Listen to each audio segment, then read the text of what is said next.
કારણ કે હું 6 મહિનાનો હતો. હું અંગત કહે છે કે હું 6 મહિનાનો હતો ને ઘોડિયામાં હિચકતો ને તેથી મારા બાપે ઘૂઘરો કરીને રાવણને ઘોડિયા બાંધ્યો હતો. અને તેથી હું 6 મહિનાનો હતો ને તેથી હું તો ઠપાટું મારતો હતો. હવે તો 21 વર્ષનો થઈ ગયો, એક પાટું એ મારી નાખું. તાક તો તે માર્યા કેમ નહીં? તાકે પ્રભુ રામે કીધું છે કે મનાવા જાજે. ભગવાન રામે કેવડું સાહસ કર્યું ખબર? જેના પિતા વાલીને મારીને ભગવાન આવ્યા હતા અને એનો દીકરો અંગદ એને મોકલ્યો રાવણ પાસે. રાવણને કદાચ એવું ભગવાને ચેલેન્જ કરી છે કે એના પિતાને માર્યા છે, એ મારી ભેગો છે, એ મને ઓળખી ગયો છે અને એને હું તારી પાસે મોકલું છું. તારામાં તેવડ હોય તો તારા પક્ષમાં લઈ લે. અને રાવણે પ્રયાસ એ જ કર્યો. સાહેબ સાંભળજો, યુવાન મિત્રો બધા બેઠા એટલે આ વાત લઉં છું. અને યુવાન એને જ કહેવાય કે જેનો પ્રવેશ થાય ન ઓળખતા હોય તો પૂછવા જોવે કે આ કોણ છે, આ કોણ આવ્યું, આ ક્યાંથી આવ્યું, એમ નહીં. ધ્યાન દેજો, ઝીણી ઝીણી વાતો છે. આ કોણ આવ્યું, ક્યાં બાત છે. હા, ઘણું આવે છે આ ક્યાંથી આવ્યું ને, એમ નહીં, એમ નહીં, એમ નહીં. રાવણની કચેરીમાં સાહેબ કોઈથી રાવણથી નજર ન હટાવાય, પણ જેવો અંગતનો પ્રવેશ થયો હડો હાટ કરતી બધાની નજર રાવણ બાજુથી હટી ગઈ અને અંગત બાજુ જોવા મળી. એટલું નહીં, રાવણ બોલ્યો છે એ વાનર તું કોણ છો? બોલાઈ ગયું, રાવણને બોલાઈ ગયું. અને ત્યારે અંગત બોલે છે કે સાંભળ મહારાજ, મેં અંગત વાલી કા બેટા.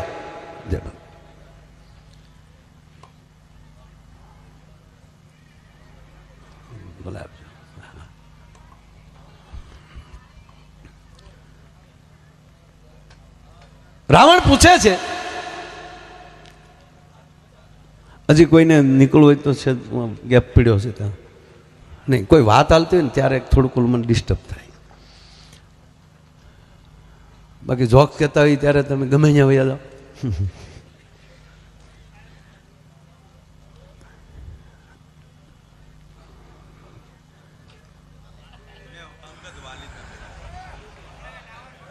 સાવાસ દોસ્ત.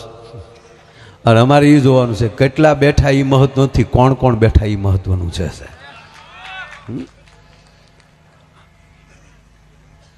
એક ભાઈ મને કે હમણાં માયાભાઈ તમારા કલાકારોનો રાફડો ફાટ્યો. મેં તો તારે રાફડો હેનો ફાડવો એ કે જ્યાં કલા વધી છે એના પોખણા કરવાના હોય કે એની વાતો કરવાની હોય. આ કલાનું સ્ટેજ વધતું જાય છે.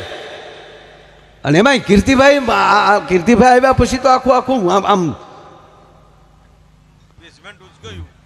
મારા આખું લેવલ વધી ગયું. અમે મરી ગયા 150 રૂપિયામાં ઉતારા ઓરડા મેડીના મોલ ગાય.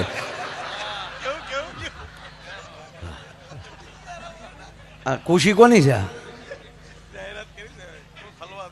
ભાઈ કોઈની ચાવી જાય જડી છે, જોતી લઈ જાય છું. સુખદેવભાઈ પાસે લઈ લેજો. હા, અંગતનો પ્રવેશ થયો છે. રાવણના મોઢામાં શબ્દ નીકળી ગયો, એ યુવાન તું કોણ છો? અને ત્યારે અંગત બોલે છે, હજી મૂછનો દોરો ફૂટ્યો છે. ત્યારે અંગત બોલે છે, એ લંકેશ, મેં વાનર, મેં અંગદ વાલી કા બેટા. વાલીનું નામ સાંભળ્યું? હવે જેને 100 મહિના બગલમાં રાખ્યો હોય એ ન ઓળખે, પણ રાવણી વૃત્તિ એને કહેવાય કે જેનાથી એને પૃથ્વીના ગોળા ઉપર કેવલ એક ઉપર ભય હતો, એ હતા વાલી.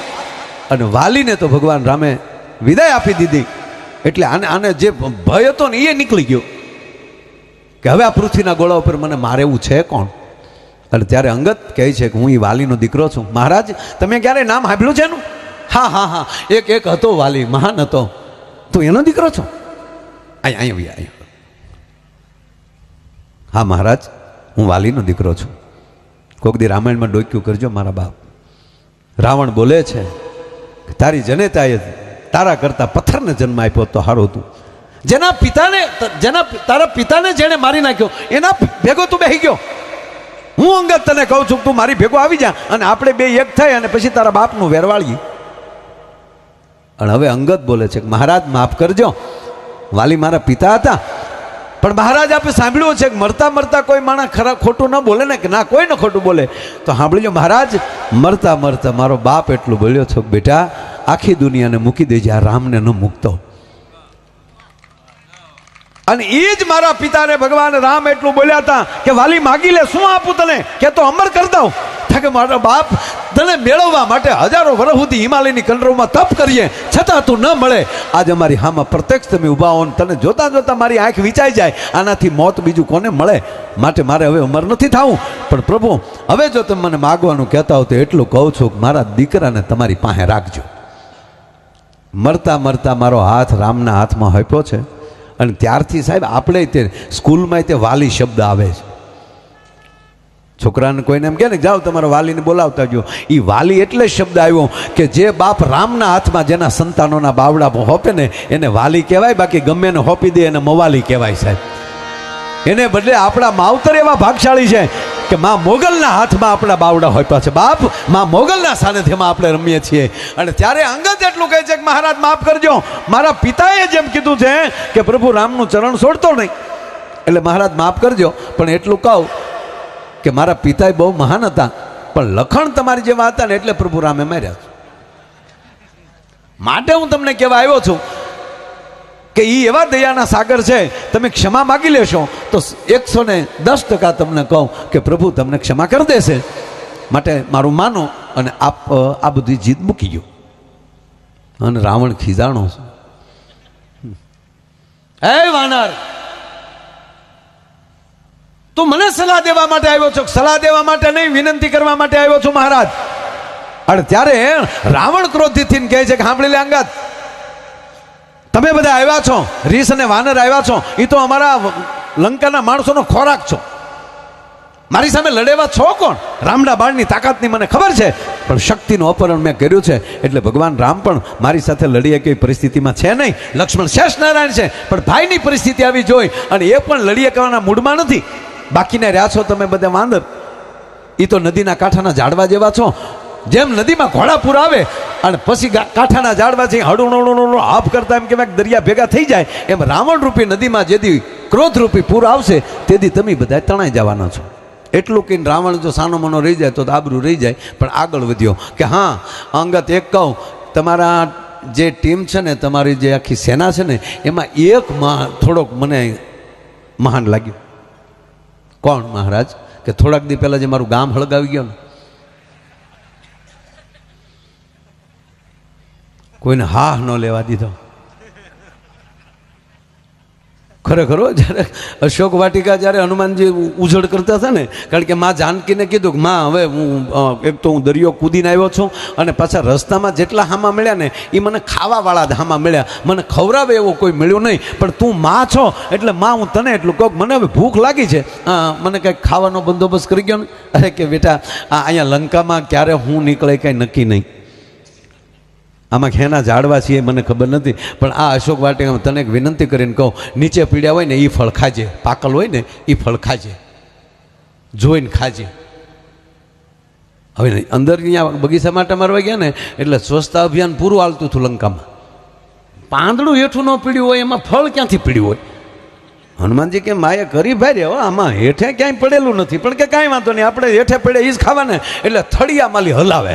હવે હનુમાનજી જે ઝાડને થળિયા માલી હલાવી મૂળિયા રહ્યા એના, અને ઝાડને ઊંધા માથે કરે ને ખખેરીને પાછું ખોડી દે. અને આ તોફાન બધું જોયું એટલે માણસોએ રાવણને કચેરીમાં જઈને કીધું કે મહારાજ, એક કોઈક વાનર આવ્યો છે ને એક એક ઝાડને ખખેરીને ઊંધું કરીને પછી ફળ ખાય છે. અને ફોજ મોકલી, જેમ ઝાડવાને ખખેરતા થાય એમ આવડાને ખખેર્યા. પાછા હનુમાનજી એને પાછા મારે તો ખરા, પણ કોઈ જવા ન દે, બધા એમ ક્યાંય બેસી જવા અહીંયા. અને એ પોતે ખાય અને આવડાને શું કહે, તમે ધૂન ચાલુ કરો. હવે એની પેઢીમાં કોઈ રામ ધૂન નહોતી ગાઈ ને, એ હનુમાનજી ધૂન ગાય, બોલો શ્રી રામ જય જય. તો ઓલા રાક્ષસો બધા છે આમ, અને હનુમાનજી બેઠા બેઠા ફળ ખાય બેઠા બેઠા. રાવણને થાય કે જે ઓલા આવ્યા નથી, જો તપાસ કરો. એના દીકરા અક્ષયને મોકલ્યો, અક્ષય જાતો બેટા શું કરે છે? એટલે અક્ષય આવ્યો ને તો આ હનુમાનજી મહારાજ ફળ ખાય છે ને ઓલા ધૂન. પાછા હનુમાનજી આખું બાંધ, એટલે રાક્ષસ આમ અક્ષય આવીને એને માર્યા કે તમને પકડવા મોકલ્યા, ધૂન ગાવા મોકલ્યા. ઓલા ક્યાં ગાતા નથી, ગવાઈ જાય છે આના મારથી. એક ઝાડ પકડીને ફેંક્યું ભાઈઓ.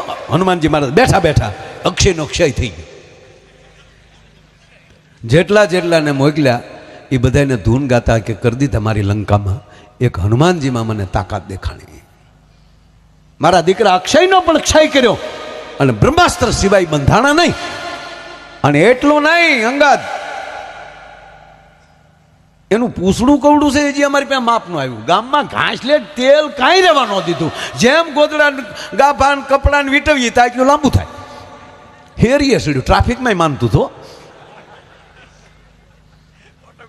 અને કે જેટલાના ઘેરેલી કપડાં ગોદડા ગાડલા તેલ ઘાસલેટ જે વખતે હોય એ જેની જેને ઘીરે આવ્યું ને એની ઘીરે પાછો ભડકો કરી આવ્યું. એક તે વિભીક્ષણની ઘેરેલી નહોતું આવ્યું એટલે વિભીક્ષણનું ઘર બાકી રહેવા દીધું. આપણે તે ગામડામાં જો આ જન્માષ્ટમી કે એવું હોય ને તો પંજરીનો એનો ફાળો કરવા માટે આપણા મહારાજ જાય. એટલે જેની ઘેરેલી પાછો ફાળો આવ્યો ને એની ઘીરે હવારમાં પંજરી પોગાડે. હનુમાનજી એમાં માનતા હતા કે જ્યાંથી ફાળોનો આવ્યો હોય ત્યાં આપણે પ્રસાદી ન અપાય. એટલે વિભીક્ષણના ઘેરેલી કોઈ એવો ફાળો આવેલો નહીં એટલે એનું એક ઘર બાકી રહેવા દીધું. બાકી આખી લંકા હળગાવી નાખી. અને હવે અંગત એટલું કહે છે કે મહારાજ હવે મને એવું લાગે છે કે તમારી બુદ્ધિ બેન્ડ મારી ગઈ છે. કે કેમ? આપ પણ વેદના ગાનારા છો. આપના મુખેલી હનુમાનજીના વખાણ થઈ ગયા એટલે જમદડ જાંબુવાંદ યંગદ નલ સુગ્રીવ ના રહ્યા પણ હજ લગ હનુમાન તું તો કાયમ બેઠો કાગડા. અમારો બાપ હનુમાન હવે કાયમ થપાઈ ગયો છે કારણ કે તમે પણ વેદના ગાનારા છો અને શિવના એકલોતા શિષ્ય છો. આપના મુખેલી વખાણ થયા એટલે અમારો હનુમાન છે એ પણ 11મો રુદ્ર છે એને કોટી કોટી પ્રણામ કરું. પણ મહારાજ હવે વાત રહી તાકાત નહીં કે જો તમને હનુમાનજી જ જો મહાન દેખાણા હોય તાકાતમાં તો સાંભળી લો મહારાજ, હું વાલીનો દીકરો છું. મને એવું લાગે કે તારી સામું બાધે કોણ હવે? તારી સામે જો આ વાત કરું છું યુવાન મિત્રો કે 21 વર્ષનો યુવાન પરદેશમાં જઈ અને લંકાની કચેરીમાં રાવણ સામે જો આવી ચેલેન્જ કરી શકતો હોય એ ભારત વર્ષનો સંતાન છે. આપણા વરરાજો થાય ને આપણે એને સાફા બાંધીએ અને તલવાર આપીએ અને એના ગીત ગાઈએ. હમણાં મને ઇન્ટરવ્યુમાં પૂછ્યું એક જણાય મને કે આવું વરરાજાને ઘોડો ને એવું શું કામ આપે? હું કહું તમને શું લાગે? તો એ કે અમને એવું લાગે કે મોકો આપે. સટકેશ મેં ના, એને રાજા એ માટે બનાવવા અમને વાતે સાચી ને. એને જો પોતાના ઘરે ફૂલેકું ચડે ગામમાં એમ કહેવાય અને ઘોડા ઉપર બેહાડ્યો હોય દીકરીઓએ ગીત ગાયા હોય એ ગીત એ ભીતુએ સાંભળ્યા હોય અને જે જગ્યાએ પણવા જાય ન્યાય માંડવા સુધી એને ઘોડા ઉપર બેસાડે રાજા બને આપણે સાફો બાંધે. એનું કારણ એટલું જ કે એ પ્રસંગ પત્યા પછી એ દીકરો એ બજારે નીકળે ને ત્યારે એને ખબર પડે કે આ બજારે મને વરરાજા તરીકે જોયો છે. આ શેરીઓએ મારા ગીત ગાયા છે. હવે આ શેરીમાં મારે કોથળી પી ન નીકળાય. મારે મારી મર્યાદા રાખવી જોઈએ સાહેબ. આપણી જેવી તેવી વાતો નથી સાહેબ આ સંસારની. અંગતે કીધું કે તારી હારે બાધે કોણ? હવે સાંભળી લે રાવણ, તારી કચેરીમાં આ વાલીનો દીકરો પગ મૂકે છે અને આ પગ જો તારી કચેરી માલી કોઈ તલભાર ઊંચો કરી લે તો સોગંદ રામના માં જાનકીને મૂકીને અમે હાલતા થઈ જાઉં. એમ કરી અને જય શ્રી રામ કરી અને આમ હાથ ફસાડ્યો. એ હાથ ફસાડ્યો ને અંગતે ધરતી ઉપર તો રાવણ સિંહાસન પડી ગયો. પડી તો ગયો પણ માથા મળી દહે મુંગટ હેઠા પડી ગયા. અને એ મુંગટ લેવા અંગતે દોડ દીધી, રાવણે દોડ દીધી. અંગતના હાથમાં 4 મુંગટ આવ્યા, એક હાથમાં 2. રાવણને 10 ભૂજા હતી ને તોય સહજ આવ્યા હાથમાં. અને એટલું નહીં એમ વાંકા ઊભા ઊભા અંગતે ખા કર્યા 2 મુંગટના 4 મુંગટના. આપણે નથી હારો ખેલાડી હોય હારો ફિલ્ડર હોય તો એ દડો હજી આમ ઊંચો ન થાય ને એ પહેલાં ઊભો ન થાય એ પહેલાં એને ઘા કરી દીધો એની સ્ટમ્પમાં દડી ગયો હોય. એમાં 4 મુંગટનો જ્યાં ઘા કર્યો અને એ મુંગટ ક્યાં ગયા? ભગવાન રામ જ્યાં સેના લઈને બેઠા હતા ને ત્યાં સસડાટી કરતા 4 મુંગટ આવતા હતા તો વાનરો ઉભડક થઈ ગયા હતા કે આ શું આવે? રામે કીધું ધીરા એ મારા અંગતનું પરાક્રમ હાલ્યું આવે છે.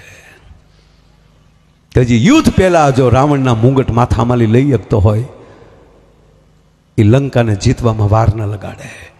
અને એટલું નહીં પછી પગ મૂક્યો અંગતે અને એક પછી એક લંકાનો યોદ્ધા ઊભા થયા. તલભાર અંગતનો પગ કોઈ ઊંચો ન કરી શક્યો. છેલ્લે રાવણ ઊભો થયો અને રાવણ જાય એમ કહેવાય કે અંગતના પગ પાસે આવવા જાય અને ત્યારે અંગત એટલું કહે છે કે મહારાજ આપ મહાન છો, આપ મને પગે લાગે એ સારું ન લાગે, એની કરતાં મારો પગ પકડો, એની કરતાં પ્રભુ રામનો પગ પકડી લો ને તમારું કલ્યાણે થઈ જાય ને લંકા બચી જાય. અને ન્યાલી જ્યારે અંગદ પાછા ફર્યા, એ લંકાની કચેરીમાંથી પાછા ફર્યા અને બહાર આવ્યા એટલે એને પ્રશ્ન પૂછવામાં આવ્યો કે હે અંગદ, તમારો પગ જો કોઈ ઊંચો ન કરી શક્યો કે તમે રાવણને ન મારી શકો? તો કે એક પાટું એ મારી નાખો, એક પાટું મારું ને તો અમૃતનો કુંભ ગમદીને બહાર નીકળી જાય. અને હવે અંગદને કહે છે તો તમે માર્યો કેમ ને? અરે પણ મારી જ કહું, કારણ કે હું 6 મહિનાનો હતો. અંગદ કહે છે કે હું 6 મહિનાનો હતો ને ઘોડિયામાં હિચકતો ને તેથી મારા બાપે ઘૂઘરો કરીને રાવણને ઘોડીએ બાંધ્યો હતો. અને તેથી હું 6 મહિનાનો હતો ને તેથી હું તો ઠપાટું મારતો હતો. હવે તો 21 વર્ષનો થઈ ગયો, એક પાટું એ મારી નાખું. તાક તો તે માર્યા કેમ નહીં? તાકે પ્રભુ રામે કીધું છે કે મનાવા જાજે. અને ત્રીજી વાત, જેને મારવા માટે મારો બાપ જે અયોધ્યાથી ધક્કો ખાધો છે એ મારા પ્રભુ રામનું મારા માધ્યમ ન ઘટાડે, એનું માધ્યમ વધારવા માટે હું હારે આવ્યો છું. કહેવાનો અર્થ, આ વસ્તુ જો જેનામાં આવી જતી હોય એ કોણ આપે છે? તો એ બેઠી શક્તિ આપે છે. લંકાના મેદાનમાં તે પ્રભુ રામ શક્તિની ઉપાસના કરતા હોય. અને કહેવાય જો કુરુક્ષેત્રના મેદાનમાં ભગવાન કૃષ્ણ અર્જુનને એમ કહેતા કે અર્જુન, કાલ ભીષ્મ આવે છે, હવે તું શક્તિની આરાધના કરી લે, અને શક્તિ જો ભેગી બેસે ને તો જ તું વિજય કરી શકીશ, નકર ન કરી શકીશ. મારો કહેવાનો અર્થ સાહેબ, આ દરેક યુવાનોને પગે લાગીને કહો હવે જાગી તો ગયેલા જ છે, પણ હવે ઘરે ઘરે જાગરણ કરાવીએ, ઘરે ઘરે ધર્મનો ફેલાવો કરાવીએ, રામ અને કૃષ્ણને આવી શક્તિની વાતો કરીએ. આપણે છીએ બધાય, પણ હવારમાં જાગીને કોઈ આપણે માતાજીને ધૂપ દીવો કરીને પછી બહાર જાય એવા કેટલાક છીએ આપણે. એ સંખ્યા જો વધી જાય તો મને નથી લાગતું કે હિન્દુસ્તાનનો કોઈ વાળ વાંકો કરી શકે. આજ બાંગ્લાદેશથી લઈને અહીંયા સુધી તમે આવો તો આવી પરિસ્થિતિ થતી જાય. અને શક્તિ ક્યારે આવશે? તમે સંપૂર્ણ શક્તિને અર્પણ થઈ જાઓ. કારણ કે જેમ માં મોગલ છે ને, તો એવી જ આપણી માં ભારતી છે. માવું તે છે ને રાષ્ટ્ર માટે લડ્યું છે. આ દેશની સામે જેણે નજરું કરી છે ને એની માટે માં ભગવતીએ ત્રિશુલ લીધા છે. અને એ માં ભગવતીના હું તમે સોરું હોય તો મારે તમારે તે એ જ રીતે. અને હકીકત કહું સાહેબ, 18 વરણ એક થાવ, જ્ઞાતિવાતી મૂકો, 18 વરણ એક થાવ. હા, દરેક સમાજની એક આ ચારણ સમાજ છે સાહેબ, તો એ શું છે? એ શક્તિનો આરાધક છે. માને જ્યારે ઉતરવું હોય ને, હું ઘણીવાર બોલ્યો છું, ઇન્ટરવ્યુમાં પણ બોલ્યો છું કે ભગવતીએ માં ખોડિયારે 1800 ભાદર આપ્યા. તમે યાદ કરી લો સાહેબ, બિકાનેરથી ચાલુ કરો, માં કરણીથી કાંઈ હોનબાઈમાં સુધી વ્યાવો, જેની 2 દી પહેલાં જ હવે આવી રહ્યું છે હોનલ બીચ, એની પણ આખી દુનિયાને આવેલી એડવાન્સમાં સોનલ બીચની હું વધાઈ આપું છું. આ ભગવતીએ જે માગ્યું એ આપ્યું છે. ત્યારે એને કીધું તો ચારણોએ શું આપ્યું છે? ત્યારે મેં ઇન્ટરવ્યૂમાં કીધું હતું કે ચારણોએ કાંઈ લીધું નથી, પણ એણે શક્તિની આરાધના કરીને એટલું કીધું કે માં, તારે જ્યારે ધરતી ઉપર આવવું હોય ને ત્યારે અમારું ખોળિયું ખોલડું આપશું, તું વિયાવજે ભગવતી. અમે એવું જ સાધના કરશું કે જેથી કરીને તું અવતરી શકે. અને વાત તો સાચી ને બાપ, આપણે પ્લેન ઉતારવું હોય તો રનવે તો જોવે જ ને. હા, ઇમરજન્સી તમે પછી ગમે ત્યાં ખેતરમાં ઉતારી ગયો પણ પછી ત્યાં ઉડે નહીં. ખોલડું અને ખોળિયું જ્યારે 2 સ્વચ્છ થાય, 2 ચોખ્ખું થાય, ત્યારે જ ભગવતીની આરાધના થતી હોય. એમ અહીંયા એટલા બધા કલાકારો છે, એટલે મારે કંઈ વધારે સમય નથી લેવો, કારણ કે 2:30 વાગ્યા છે ને, હજી બધા બાકી છે. નહીંતર મને ત્યાં અંદરથી ઉલાળા સડે છે.